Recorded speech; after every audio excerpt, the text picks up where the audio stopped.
ঝুঁকিপূর্ণ হয়ে পড়েছে বগুড়া শহরের করতোয়া নদীর উপর নির্মিত রেল সেতু। হাজার হাজার যাত্রী নিয়ে ঝুঁকির মধ্যে সেতু পারাপার হচ্ছে ট্রেন। প্রায় ১০০ বছরের পুরনো এই রেল সেতুতে মরিচা ধরেছে, কাঠের পাটাতনও নষ্ট হয়েছে।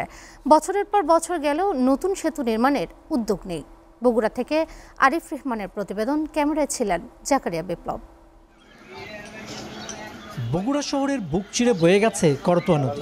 প্রায় ১০০ বছর আগে সান্তার থেকে লালমনিরহাট পথে এই করতোয়া নদীর উপর একটি লোহার সেতু নির্মাণ করা হয়।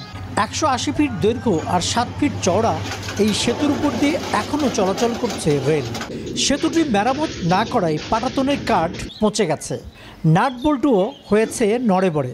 প্রতিদিন হাজার হাজার যাত্রী নিয়ে এই রুটে চলছে ৮ জোড়া ট্রেন। বৃষ্টির অবস্থা খুব একটা ভালো না, এই কাঠ গুলো বৃষ্টির পানিতে ভিজে নরম হয়ে গেছে। আবার হচ্ছে যে কোনো জায়গায় নাট ঢিল ঢেলা হয়ে আছে। এমন একটা অবস্থায় আছে, দুর্ঘটনা ঘটতে সময় লাগবে না। কখন যে দুর্ঘটনা ঘটবে তখন প্রশাসনের আপনার টনক লড়বে। বর্তমানে যে পাটাতনের অবস্থাটা দেখেন, যে দিয়ে আপনার ওই কাঠের দিয়া করে রাখছে আর কি।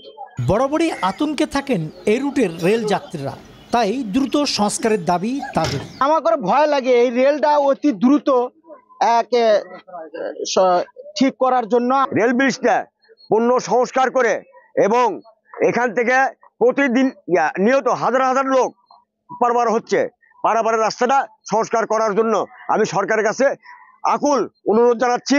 সংস্কার করে লাভ নাই, কারণ আজকে সংস্কার করলে কালকে খারাপ হলো, তাহলে সংস্কার করে মূল্য থাকলো না।